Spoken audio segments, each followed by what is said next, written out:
Welcome to the Love on the Go podcast, brought to you by Carolina's Matchmaker. I'm Laurie Burzak, and for over 17 years, I've been helping singles find the relationship of their dreams all over the Carolinas. Along the journey, I've met so many amazing professionals and experts from various fields, and I'm excited to introduce them to you. What's my goal? I want to help you look at love and relationships in a new way and to grow in your understanding of how love works. Let's learn together how people have overcome personal obstacles and have found love, first and foremost with themselves. The ultimate goal is realizing that you are worthy and deserving of love. Let's get started.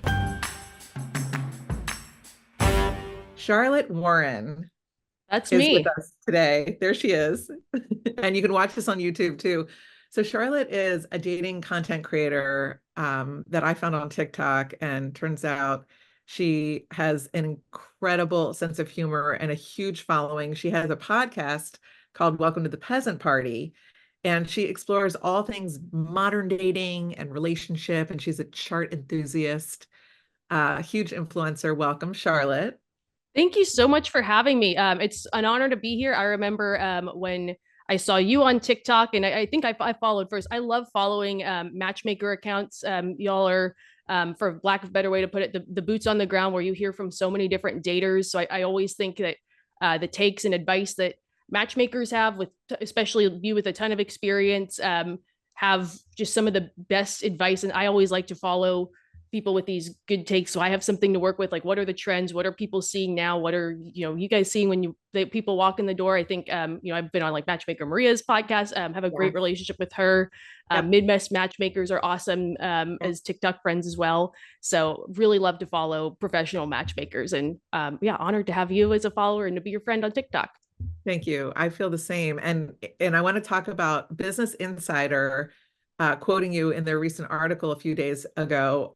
So we'll start with that, and then I want to talk about modern dating versus analog dating, I suppose, and what you're seeing and how your take is on all things dating relationship. But let's start with the Business Insider article, and I'm going to throw the link into the show notes. So basically, people have been using LinkedIn as a dating app and a way to connect with each other. And you were quoted, well, why don't you give your take on if you think LinkedIn should be used as a dating app?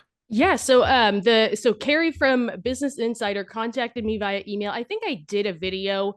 It might have been a stitch to somebody that was saying, I think it was like younger women saying, "Hey, by the way, like, look, you can just look up who the successful guys are and hit them up on LinkedIn." And I think my take was that, I think it's inappropriate, just as someone who's been on LinkedIn for 10 years. I think, especially young women who maybe don't have a reason to be on LinkedIn yet. I think that it's not a good idea that they're doing that, because then it's just encouraging the men who do that to do it even more and telling them that's okay. Because they have yet to get those like thirsty messages that are kind of frustrating to get sometimes. So yeah, the reporter contacted me, and we had a good conversation. Of course, we explored, obviously, she asked, have I gotten those in mails? Do people I know get them? What's kind of the gender disparity or the demo that seems to be doing it? Who's frustrated by it? And then maybe why we think it's happening. I think maybe because I was at the nail salon. It was probably like a 30-minute call. I just rambled, but it was a fun conversation. And I think my reasoning of or why I think it's happening more didn't maybe line up with her article. So there was definitely some things that didn't kind of come in. But it was a good and interesting conversation. And yeah, it definitely seems like people are trying to use LinkedIn a little more than they used to date. Right. And it's one thing. So I work with men and mainly women with online dating management. And once we find out who somebody is, prior to that person meeting them, I'm doing a deep dive into who they are. Safety is the most important thing for me with my clients. So I'm running background checks. I'm checking them out on LinkedIn to see, do they actually have a job, and are they who they're portraying themselves to be? And I'm looking at them on their socials to make sure they're not married. And then, of course, some of those other sites, which I will remain unnamed because we're all girl code that we don't say what it is, to see if other women have dated them as well, and if there's like black marks against them and huge red flags. So we're doing as much recon we can before we're sending women out or saying green flags, go for it. And LinkedIn is so useful for that reason.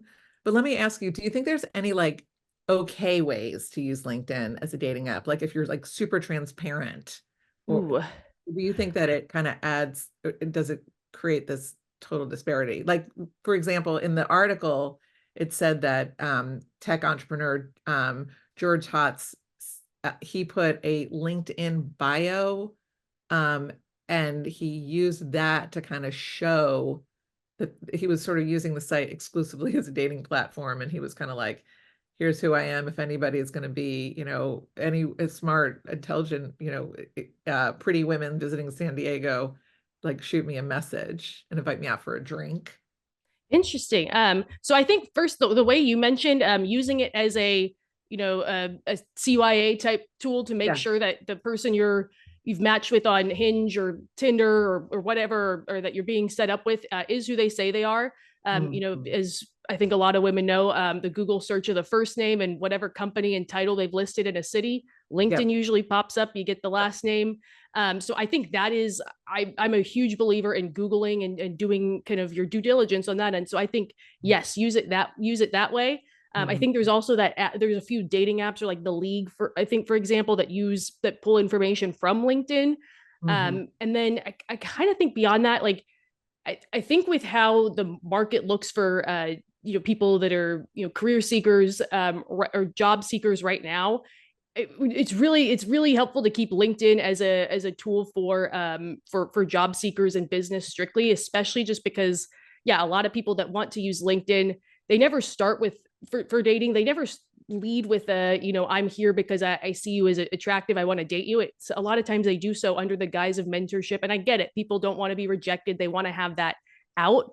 But in a Yeah. time where people are struggling to find work, people want to find the next big thing, next best opportunity. If it starts with I'd like to add you to my network, your experience looks interesting, we should totally Mhm. meet for coffee and talk Mhm. shop, and then someone thinks there's a job opportunity that's not quite fair, for Yes. example. I also think too is you get that LinkedIn information, you find them on LinkedIn, and for whatever reason their career in the kind of boring setup that LinkedIn has speaks to you, you got their Mhm. name, why not look them up on Instagram or Facebook or a site that is social? Exactly. Yeah, I agree with you completely. And actually, the example I gave with George Hotz, it was, am I saying his name right? Hotz. Anyway, Mhm. he actually shared his LinkedIn bio on X. That's how he sort Mhm. of wrapped around it. And I was like, okay, well, it's not Mhm. terrible, but it's kind of interesting. So tell us more about how you got into this space where you're giving dating advice, and kind of what inspired you to do it, and then what your reaction has been on TikTok and other social media. I do yeah, it's dating content in the form of goofy visual aids, and it is all meant to be funny. If Yeah. I kind of poke fun at things, I try to make it in a way where I'm laughing with people or making myself the joke.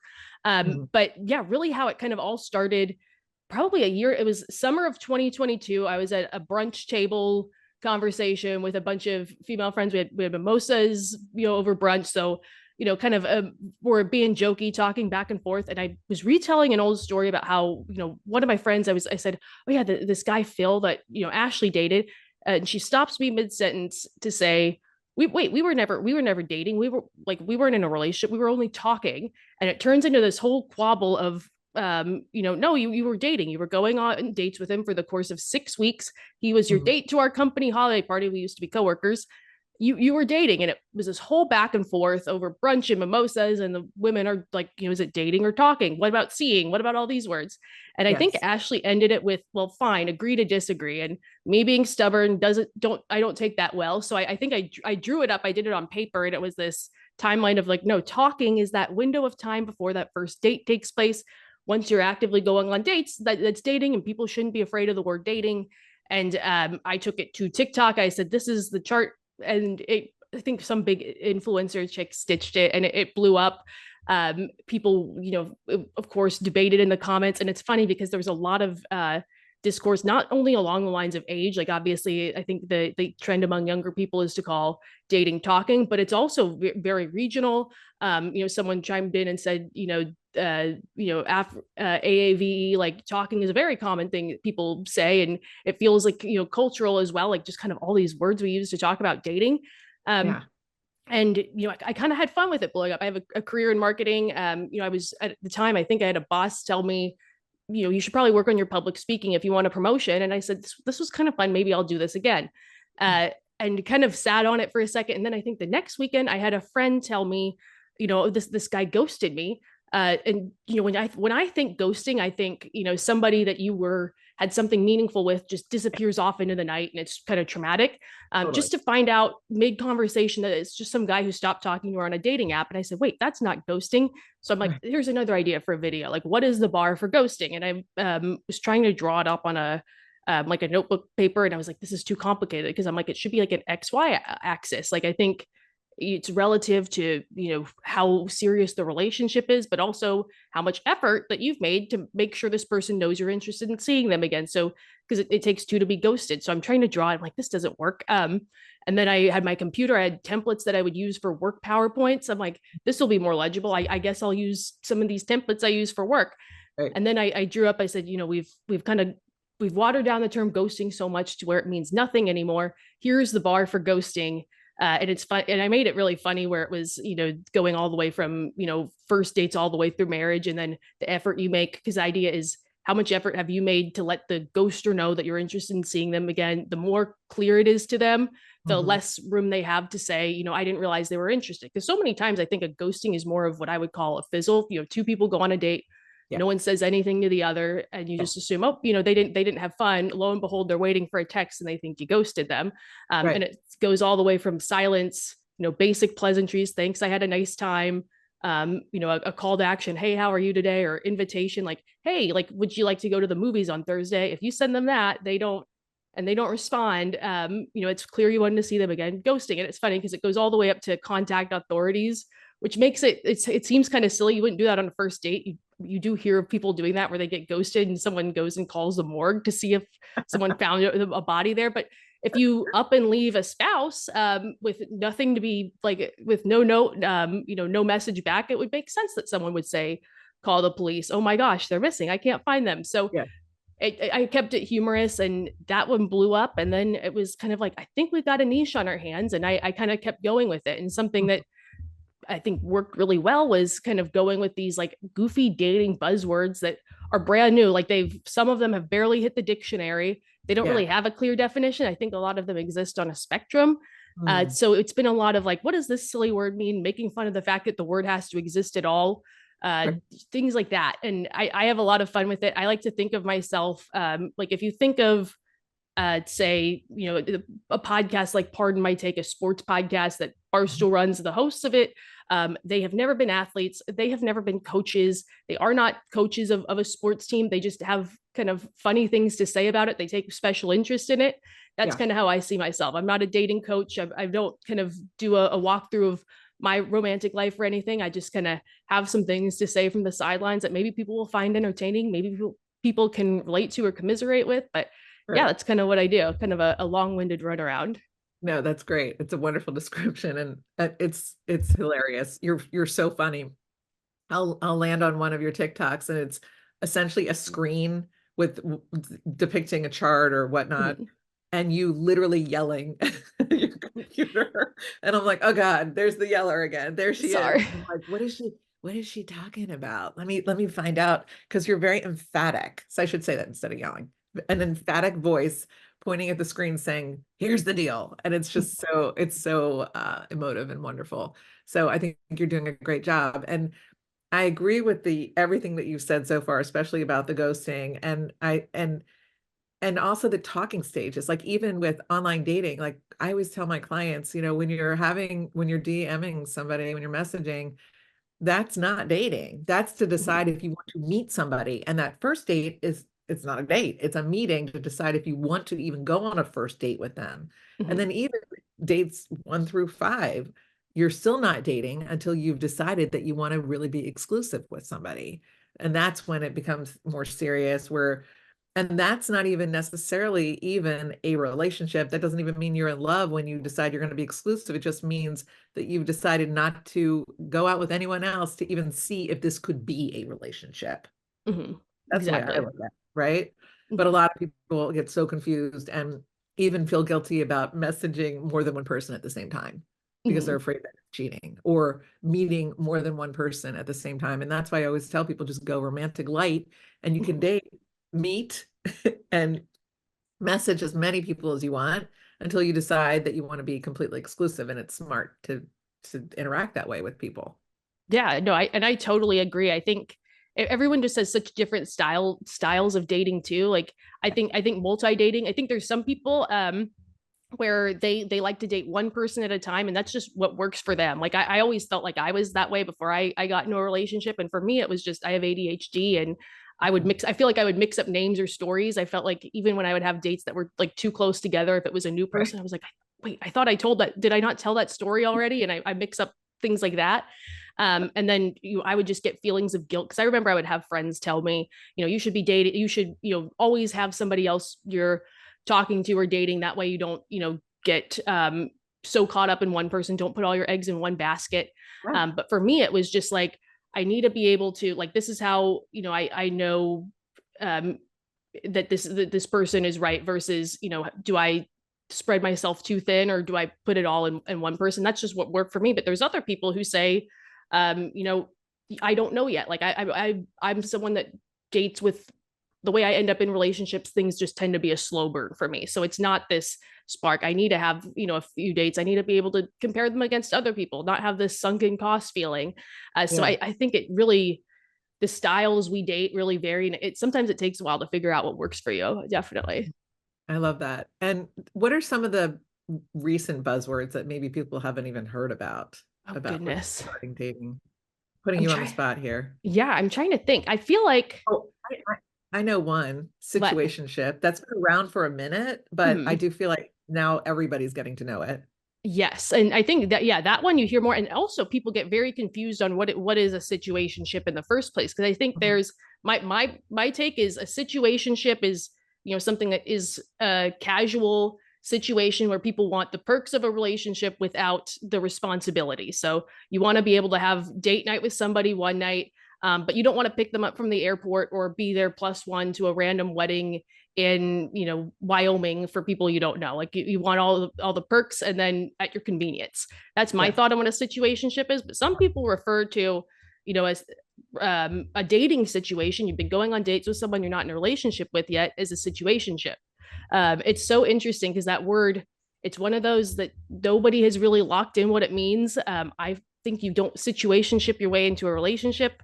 If Yeah. someone that I was dating, not yet in a relationship with, said, "Oh yeah, we're in a situationship," I would say, "Well, hold on, wait a second. What do we mean by that?" It's an Right. interesting one. Yeah. Any others come to mind that are standouts for you? Um, Gosh, like I feel like the thing, like I feel like we have watered down the definition of ghosting for sure. Yep. That's one that yeah, like I think ghosting. I think breadcrumbing I've seen pop up a bit more.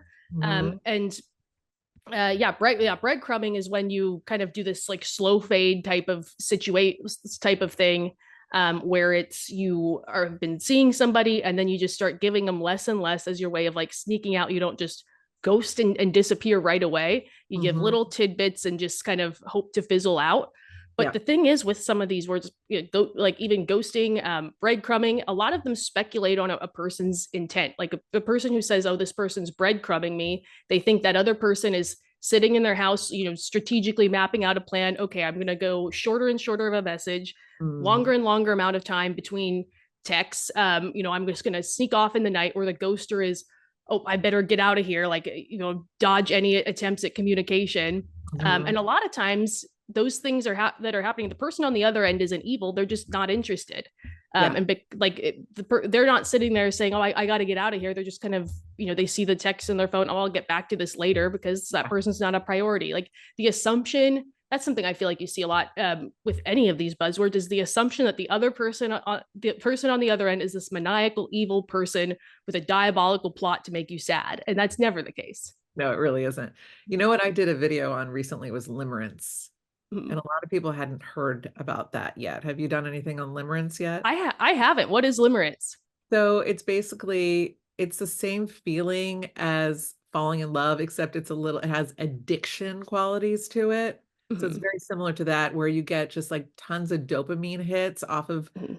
the idea that you're in love with somebody, but you're not, you're in love with the idea of that person and not necessarily that person. Mhm. So it basically puts you into this like high alert status of being in love when it isn't actually love. Yeah. Oh, I think so. I Hmm. think, and I think I'm trying to, I hope this applies to what I'm gonna say here, but I think a lot of people get, and I think you can get it totally sober, no, not a sip of alcohol, but what I think is a date high, where people get really excited on a date. They are having fun. They have another person smiling back at them. They have an Hmm. opportunity to maybe, tell stories about when they were growing up because they're having fun date conversations.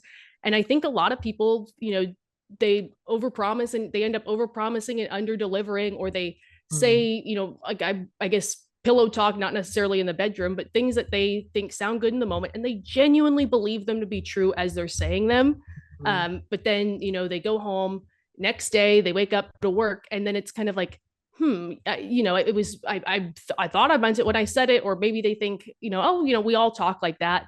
Yeah. And then, the thing that they promised the other person, that other person might be holding to them, like if they said, oh my gosh, I've always wanted to take a ballroom dance class. Oh, we should totally do that. Yeah, let's do it. And then the next Right. day, hey, we talked about ballroom dance class. Are we gonna go? Are we gonna go? Oh, wait a second. Like I think that kind of thing happens all the time. Like that, and Yeah. people will call it what's it? Future faking, I think, is a buzzword people have slapped onto that. Yeah. But of course, it's one of those where people make it seem like it's this maniacal, manipulative thing, like, oh, they're Right. future faking you. They're telling you lies about the future to get Yeah. something in the present. Mm. Um, but Mm. I think it's one of those. I think it's people just get high on the date. I think I said Mhm. like high on your supply or something. I think it's just something that happens a Yeah, lot. totally. And I've had situations where, a woman calls me up crying, "Oh, I don't understand. He talked about going to the Panthers game next weekend, and now he's telling me that he, wants to break up." Mhm. And that's exactly what it was. And it's kind of a little bit of a people pleasing. Like I want them to like me, so I'm gonna Mhm. say these things to them, even if they're not interested. And and sometimes somebody will become more interested in someone if the other person starts talking about future items. They can kind of let their Mhm. guard down and think, okay, this person's really interested in me. Now I can relax and enjoy and know that there's a little bit of something there, Mhm. promises of something in the future. So I guess always take things with a grain of salt, I and act speak louder than words.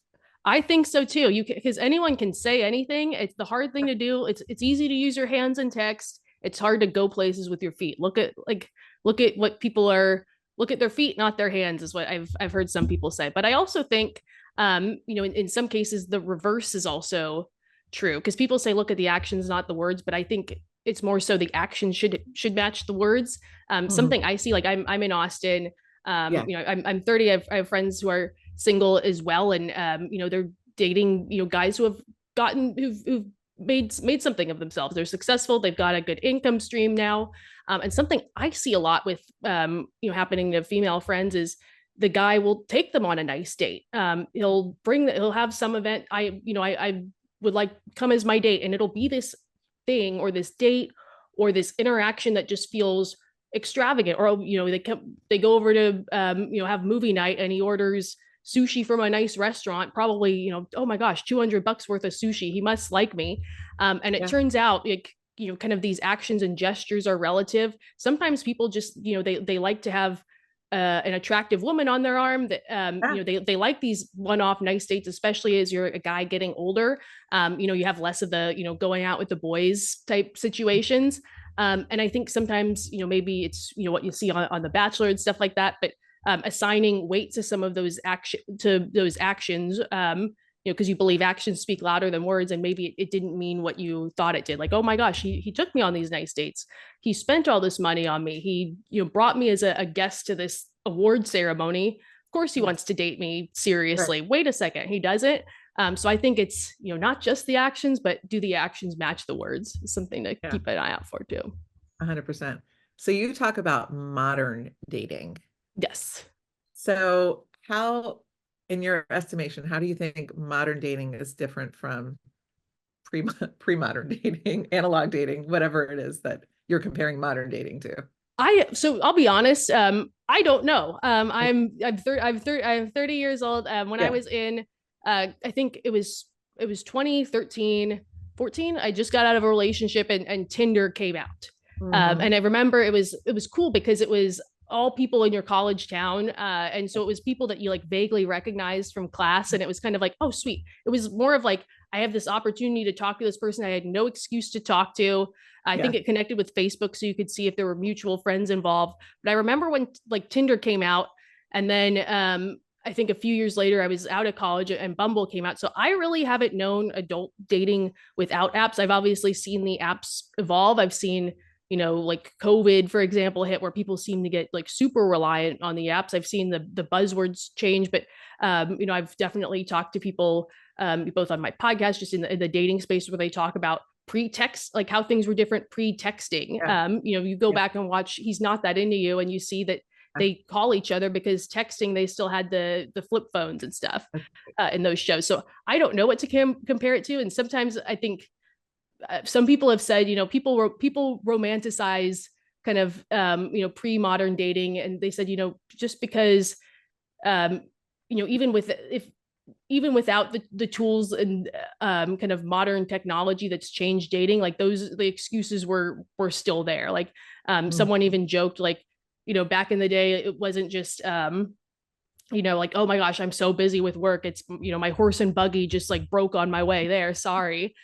So it seems like I feel like there is a little bit of like the more things change, the more they stay the same, It's from what it true. sounds like.